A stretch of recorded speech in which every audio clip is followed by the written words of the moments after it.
How to change payment method on Roblox. Welcome to Let Me Help, and let's get right into this tutorial. Tap open your Roblox application in your device. Make sure that you are logged in into your Roblox application.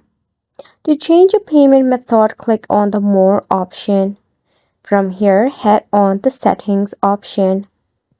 From the list of it, select on where it says Payment Methods.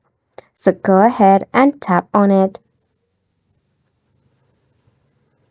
In here, you will find all of the payment methods if you have added it.